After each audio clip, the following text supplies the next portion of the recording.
آپ کی ہو رہی تھی، اسی میں سے آپ نے آواز ایک صحابی رسول کو دیا۔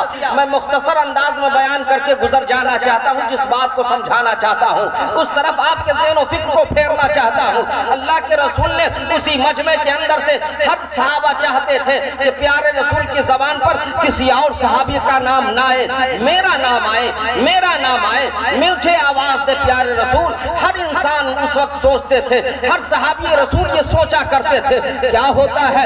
آپ جان رہے ہیں اللہ کے رسول نے ایک صحابی رسول جس کو ابو دردہ دنیا جانتی ہے، اسے بلایا اپنی بارگاہ میں، بیٹھایا اپنے قریب۔ دوسرے صحابی رسول حضرت سلمان فارسی کو آواز دیا، اور بیٹھانے کے بعد دونوں کو اگل بغل میں بیٹھایا۔ بیٹھانے کے بعد اللہ کے رسول نے کہا سلمان فارسی اپنے ہاتھ کو تم کشادہ کرو۔ جب ہاتھ کو کشادہ کیا گیا ہے، ابو دردہ کو کہا اے ابو دردہ تم بھی اپنے ہاتھ کی ہتھیلی کو پھیلاؤ۔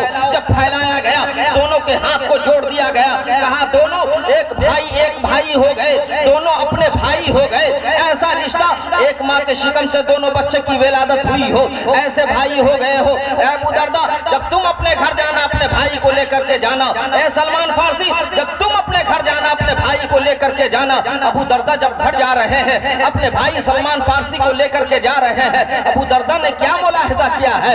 ایک صحابی رسول کی بیوی ہے جس کے جسم پر کپڑا گندا پڑا ہوا ہے، جس کا چہرے کا جغرافیہ بدلا ہوا ہے، جس کے بال بکھرے ہوئے ہیں، جس کا رہن سہن عجیب انداز میں ہے۔ حضرت سلمان فارسی سے رہا نہ گیا، ایک صحابی رسول کی بیوی جس کے جسم پر اتنا میلا کچیلا لباس ہو یہ ہمیں دیکھا نہیں جا رہا ہے۔ حضرت سلمان فارسی نے پوچھا ایک صحابی رسول کی بیوی ہو لیکن تمہارا یہ عمل کیسا ہے؟ تمہارے جسم پر کیسا لباس ہے؟ تمہارے چہرے کا رنگ کیسا بدلا ہوا ہے؟ تمہارے بال کیسے بکھرے ہوئے ہیں؟ کہا سواروں تو کس کے لیے، اپنے جسم کو سواروں تو کس کے لیے، چہرے کے گرد و غبار کو صاف کروں تو کس کے لیے، بالوں کو سواروں تو کس کے لیے؟ کہا بات کیسی کر رہی ہو؟ تمہارا شوہر تمہارے گھر پر تشریف لا رہا ہے اور پوچھ رہی ہو؟ کہا نہیں، آپ کا بھائی مجھ سے قریب نہیں ہوتا ہے، مجھ سے محبت نہیں کرتا ہے، مجھ سے الفت نہیں کرتا ہے۔ کہا آخر یہ رات بھر کہاں رہتے ہیں؟ کہا رات بھر یہ نفلی نمازیں پڑھتے ہیں۔ کہا دن میں کیا کرتے ہیں؟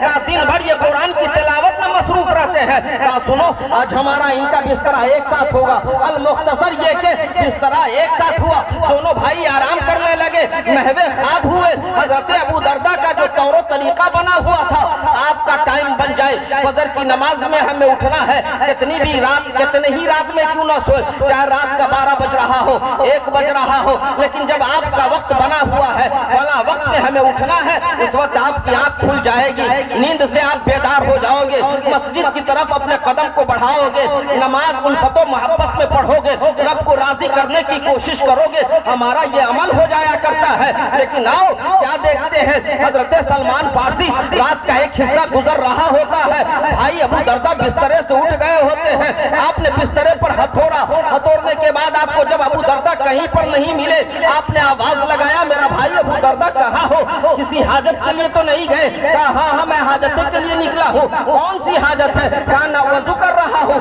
کہا کس کام کے لیے؟ کہا نماز پڑھنے کے لیے۔ کہا نماز کا وقت نہیں ہوا ہے۔ اے ملت کے مسلمانوں، اسلام کے شہزادوں میں آپ کو پیغام دینا چاہتا ہوں، اس شب بارات کے موقع پر دیکھو آج لوگ کہتے ہیں میلاد شریف کرانے کی کیا ضرورت تھی، نماز پڑھ لیتے، قرآن کی تلاوت کر لیتے۔ میں اس ذہن کو صاف کرنا چاہتا ہوں، ابو دردہ کی بیوی ہے، پوری ہسٹری بتاتی ہے، بتانے کے بعد جب واقعات سے واقف ہوتے ہیں ابو دردہ اپنے قریب سلایا ابو سلمان فارسی کو، ابو دردہ اٹھ گئے رات کے حصے میں، آپ نے تلاشا اپنے بھائی کو، بسترے پر جب نظر نہیں آئے آپ نے آواز لگایا میرا بھائی کہاں ہے؟ کہا وضو کر رہا ہوں۔ کہا کس کام کے لیے؟ کہا نماز پڑھنے کے لیے۔ حضرت سلمان فارسی نے کہا آؤ نماز کا وقت نہیں ہوا ہے، آ کر کے سلا لیا جاتا ہے۔ حدیث پاک میں بتایا جاتا ہے یہ واقعہ 4 مرتبہ پیش آیا، چاروں مرتبہ بلوا کر کے سلا لیا اپنے بغل میں، کہا نماز کا وقت نہیں ہوا ہے، نماز کا وقت نہیں ہوا ہے، ابھی سو، اتنا کہنا تھا۔ فجر کی آذان ہوئی، اٹھایا بھائی کو ساتھ لے گئے مسجد، کہا تم جانتے نہیں ہو پیارے رسول کی اس بات کو تم نے بھلا دیا، اللہ کے رسول کی حدیث پاک تمہارے ذہن و فکر میں نہیں ہے، وَأَتَقُوا اللَّهَ ذِي حَقٍّ حَقَّهُ، ہر ایک حقدار کے حق کو نبھانا پڑے گا۔ اے ابو دردہ سنو، تمہارے اوپر تمہاری بیوی کا بھی حق ہے، تمہارے اوپر تمہارے بال بچوں کا بھی حق ہے، تمہارے اوپر تمہارے ماں اور باپ کا بھی بھی حق ہے, تمہارے اوپر تمہارے رشتہ داروں کا بھی حق ہے. تمام کے حق کو نبھاؤ گے, اس کے بعد خدا کی عبادت اور ریاضت کرو گے تو رب بھی خوش ہوگا, دنیا بھی خوش ہوگی, دنیا بھی کامیاب ہوگی, آخرت بھی سنورتی ہوئی نظر آئے گی. سبحان اللہ. جب حضرت سلمان فارسی نے سمجھایا, سمجھانے کے بعد ابو دردہ تو غصے سے چور کہ اللہ کے رسول نے کیسے انسان کو ہمارا بھائی بنایا جو مجھے نماز سے روک رہا ہے. کسی کو بھی غصہ آ جاتا, عبادت کی بات تھی. اس کے بعد کا معاملہ کیا ہوا, اللہ اکبر, جب روکا گیا تو روکنے کے بعد حضرت ابو دردہ تو رکے رہے, فجر کی نماز کے بعد دوڑتے ہوئے نبی کی بارگاہ میں گئے کہ اللہ کے رسول آپ نے کیسے انسان کو میرا بھائی بنایا جو مجھے عبادت اور ریاضت سے روک رہا ہے. دنیا کے کوئی پنچ نہیں تھے بلکہ اللہ کے رسول پوری دنیا کے سرپنچ تھے اکیلے. انہوں نے انصاف کیسا کیا, صرف ابو دردہ کی بات سن کر کے انصاف نہیں کیا, اس لیے کہ اللہ کے رسول تو پوری حالت کو جان رہے تھے کہ ابو دردہ کے گھر کی کیپیسٹی کیا ہے, اس کے حالات کیسے چل رہے ہیں. آپ نے بلایا, کہا بلاؤ بھائی کو, کیا ہے, ایسے روکا انہوں نے. جب بلایا گیا پوری بات پوچھی گئی, کہا اللہ کے رسول میں جب گیا ان کے گھر, ان کی بیوی کے حالات کو دیکھا تو میں حیران و پریشان خود اپنے آپ میں ہو گیا. میں مجبور ہو کر کے اللہ کے رسول مجھے نہیں رہا گیا تو میں نے ان کی بیوی سے دریافت کیا, ایک صحابی رسول کی بیوی, تمہارا جسم اتنا میلا کچیلا, آخر وجہ کیا ہے؟ تو اس نے بتایا کہ حالات ایسے ایسے ہے. جب میں نے پوچھا اور اس حالات کو اپنے ساتھ رات میں سو کر کے میں نے دیکھ لیا, تب میں نے آپ کی وہ حدیث پاک پڑھ کر کے انہیں سمجھایا. تب آپ بتائیں فیصلہ جو اللہ کے رسول آپ سنائے مجھے قبول و منظور ہے. اتنا کہنا تھا, اللہ کے رسول نے ارشاد فرمایا, اے ابو دردہ سنو, تمہارا بھائی کوئی غلط نہیں کہا تھا, صحیح کہا تھا. تم ایسی ہی عبادت و ریاضت کر کے اللہ کو راضی کرنا چاہو اور دنیا کے لوگوں کے حقوق کو مارتے چلے جاؤ تو سنو, اللہ کی مرضی ہوگی, اس کی عبادت و ریاضت کرو گے یا نہ کرو گے یہ رب کی مرضی ہے. چاہے تو معاف کر دے, چاہے تو تمہیں گرفت میں لے لے, لیکن دنیا والے دنیا کے لوگوں کے حقوق کو مارو گے, اس کے حقوق کو پامال کرو گے تو سنو, جب تک انسان معاف نہ کرے گا تمہاری معافی نہ ہوگی اور تم بروز محشر پکڑے جاؤ گے. اتنا بڑا پیغام. لوگ کہتے ہیں نماز پڑھ لیتے, قرآن کی تلاوت کر لیتے, میں کہاں روکتا ہوں, عبادت کر لیتے, لیکن میں اسی محفل کے اندر بہت سارے لوگ ایسے بھی ہیں جنہیں قرآن کی تلاوت نہیں آتی. وہ بیچارے کیا کرتے؟ میرا مقصد مسجد میں اعلان کرنے کا صرف یہی تھا کہ وہ لوگ اس چیزوں سے محروم ہو جائیں گے جسے نماز پڑھنے نہیں آتی, جنہیں قرآن پڑھنے نہیں آتا. کم سے کم محفل مصطفیٰ سجائی اور رچائی جائے گی, ایسی ہی رکھ دی جائے گی, میک کا ایک انتظام کر لیا جائے گا, لوگ آ کر کے بیٹھ کر کے کم سے کم سبحان اللہ ماشاء اللہ کی صدا بلند کر کے اپنی زبان کو بھی پاک کرتے ہوئے نظر آئیں گے اور نیکیوں کو بھی اپنے نامۂ اعمال میں جگہ دیتے ہوئے نظر آئیں گے. اس لیے میں نے اس پیغام کو عام کیا. بہت سارے لوگ اس میں ایسے ہیں, بہت سارے ایسے بھی ہوتے, ہو سکتا ہے مجھ پر بھی یہ غلبہ ہو سکتا تھا, شیطان حاوی ہوتا, ارے یار بہت پڑھ لیے, تھوڑا سا آرام تو کر لو, دن کے تھکے باندھے ہو, رات میں بھی اتنی عبادت, تھوڑا سا آرام کر لو, اس کے بعد اٹھ کر کے پھر عبادت کر لینا.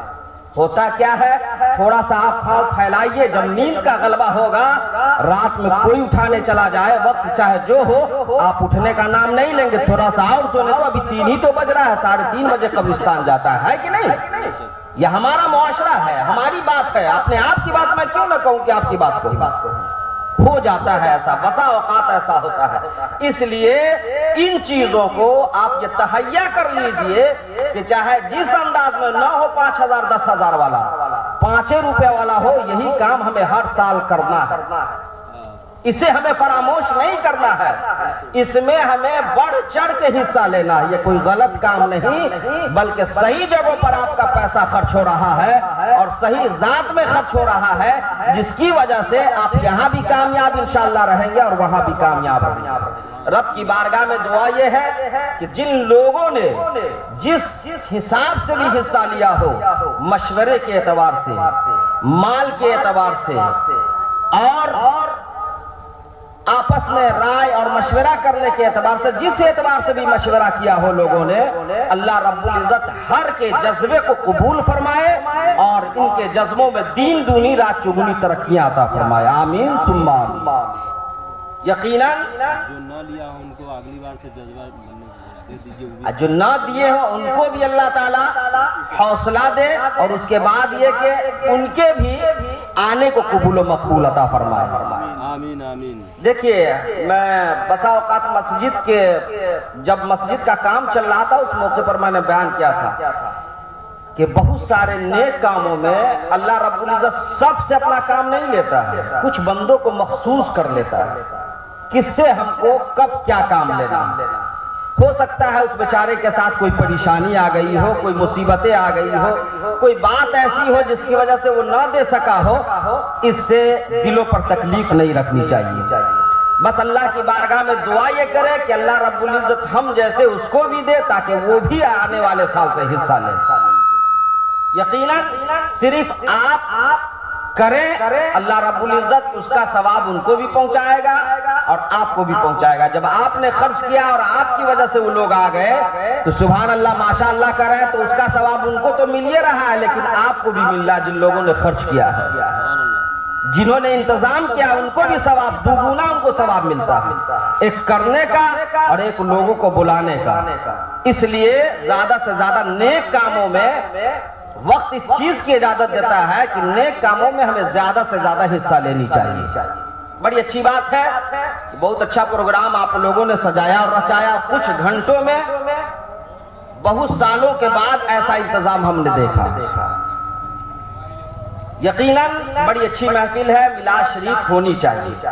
میں نے بتا دیا جن کو قرآن نہ پڑھنے آتا ہو وہ کم سے کم آ کر کے بیٹھ کے سبحان اللہ کہیں گے، وہ بھی تو قرآن کا ایک الفاظ ہی ہے، الحمدللہ کہیں گے یہ بھی قرآن کی آیت کریمہ ہی ہے، ماشاءاللہ کہیں گے یہ بھی قرآن ہی سے ہے۔ لیکن اگر نہ پڑھتے نماز، نہ پڑھتے قرآن تو بیچارے ان نیکیوں سے دور ہو جاتے ہیں۔ جہاں ذکر حبیب ہوتا ہے وہاں خود خدا بھی قریب ہوتا ہے، ان کی محفل میں بیٹھنے والا آدمی بڑا خوش نصیب ہوتا ہے۔ سبحان اللہ سبحان اللہ سبحان اللہ۔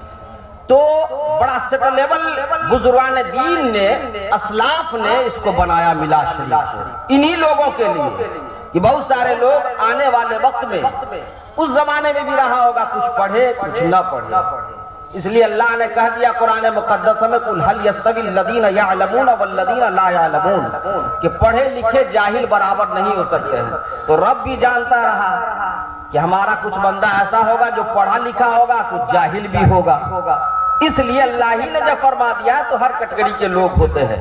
اس لیے بزرگان دین نے اس کو ایسا سیٹ لیول بنایا تاکہ اس سے کوئی محروم نہ ہو، ان راتوں میں عبادت و ریاضت سے کوئی محروم نہ ہو۔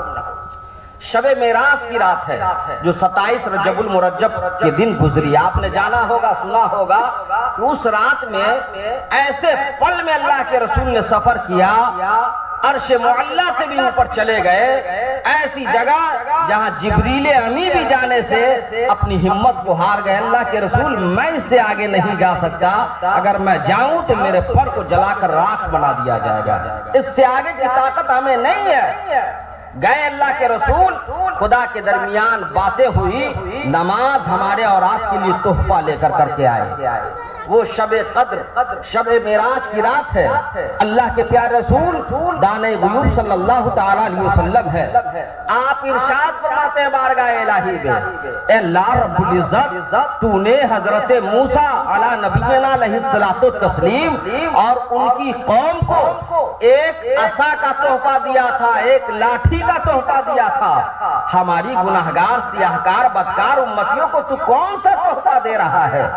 اللہ رب العزت نے ارشاد فرمایا کہ اے محبوب میں تمہیں حضرت موسیٰ علیہ نبینا علیہ الصلوۃ والتسلیم کی قوم اور ان سے اچھا تحفہ دوں گا۔ کہا اے بار الہ، ان کی قوموں پر کوئی آفتیں آیا کرتی تھی، کوئی پریشانیاں آ جایا کرتی تھی، کوئی مصیبتیں آ جایا کرتی تھی، وہ لوگ اس عصا کو توسل بنا کر کے بارگاہ الہی میں اے بار الہ تیری بارگاہ میں دعا کیا کرتے ہیں تو اس عصا کے ذریعے، اس لاٹھی کے ذریعے ان کی مشکلوں کو تو دور فرما دیتا ہے، پریشانیوں کو ختم فرما دیتا ہے، ان کی تکلیفوں کو دور فرما دیتا ہے، لیکن ہماری گناہگار سیاہکار امتیوں کو تو کون سا تحفہ دے گا؟ اللہ رب العزت نے ارشاد فرمایا تمہارے گناہگار اور سیاہکار بدکار امتیوں کو نہیں بلکہ تمہاری تمام امتیوں کو میں ایک ایسا تحفہ دوں گا جو وہ پائے گی اور اسے وہ کر لے گی تو اس کے ثواب کا اندازہ مت پوچھو میرے محبوب، کہا وہ کون سا تحفہ ہے؟ اللہ کے رسول نے جب پوچھا اے بار الہ وہ کون سا تحفہ ہے؟ اللہ رب العزت نے ارشاد فرمایا وہ کوئی اور تحفہ نہیں بلکہ شب بارات کا تحفہ ہے، شب بارات کا تحفہ ہے، وہ 15ویں شعبان المعظم کی رات کا تحفہ ہے۔ پیارے رسول کی زبان خاموش نہیں رہی، ہم جیسے گنہگار سیاہکار امتیوں کو وہاں بھی پیارے رسول نے یاد کیا اور بار الہ سے پوچھا اے بار الہ وہ شعبان المعظمہ کی 15ویں تاریخ ہوگی یا وہ 15ویں شب ہوگی، اس رات کو شب بارات کو پانے کے بعد ہماری امتی کرے گی تو کیا کریں گے؟ اسے ثواب اس کا بدلہ کیا ملے گا؟ اللہ رب العزت نے ارشاد فرمایا اے محبوب پریشان ہونے کی ضرورت نہیں ہے، رنج میں پڑنے کی ضرورت نہیں ہے، تکلیف میں مبتلا ہونے کی ضرورت نہیں ہے۔ اے میرے محبوب سنو میں اس رات میں آسمان کے تاروں کے برابر، درخت کے پتوں کے برابر، سمندر کے پانی کے قطروں کے برابر، میں بنو قلب کے بکریوں کے بالوں کے برابر، میں اس رات میں تمہارے گناہگار امتیوں کو گناہوں سے بخشش کروا کر نجات کا پروانہ دے کر جنت کا پروانہ دلاتا ہوا نظر آؤں گا۔ تمہاری گناہگار امتی اس رات کو پائے گی، عبادت و ریاضت کرے گی تو تمام گناہ اس کے بخش دیں گے اور اسے جنت میں جانے کا پروانہ دیتا ہوا نظر آؤں گا۔ اس لیے تو کسی شاعر نے کیا ہی خوب کہا مبارک ہو مومنو آئی شب برات رحمت خدا کی بن کے چھائی شب برات، رب قدیر بندوں سے کہتا ہے مانگ لو ہم نے ہے اس لیے بنائی شب برات، خود مصطفیٰ کرتے رہے تلاوت و عبادت تمام رات، خود مصطفیٰ نے ایسے منائی شب برات، جیسے ہم اور آپ منا رہے ہیں ایسے ہی ہمارے مصطفیٰ نے شب برات منائی۔ یقیناً وہ مصطفیٰ جو ہر وقت پیدا ہوتے ہوئے بھی اپنی امتی کو یاد کرتے رہے، ہم جیسے گناہگار سیاہکار امتی کو آپ نہیں بھلائے۔ پوری دنیا جب تک زندہ رہے، حیات ظاہری میں رہے، تب تک امتی کو یاد کرتے رہے اور خدا کی بارگاہ میں یہ التجا پیش کرتے رہے رب حبلی امتی، رب حبلی امتی، اے بار الہ میری امتیوں کو میرے حوالے کر دے، میں اس کا سمجھوں گا درد۔ لیکن آج ہم کیسے امتی ہو پیارے رسول کے؟ جو نماز مومنوں کے لیے معراج اور پیارے رسول کی آنکھوں کی ٹھنڈک ہے، کیا ہم اس کو ادا کرتے ہیں؟ ہم نے سوچا کہ جو پیارے رسول ہمارے لیے دن رات روتے رہے، ہم جیسے گناہگار سیاہکار کو نمازوں میں سجدوں میں ہر وقت تلاوت میں یاد کرتے رہے، ہم اس رسول کو کتنا یاد کرتے ہیں، اس رسول کا گن کتنا گاتے ہیں۔ آج جیسا حال چل رہا ہے، ہماری نظروں کے سامنے ہمارے رسول کو گالیاں دے دی جا رہی ہے، برا بھلا کہا جا رہا ہے، لیکن ہمارے بازوؤں میں وہ طاقت نہیں کہ اس کا توڑ پیدا کر سکے، ہم اسے جواب دے سکے۔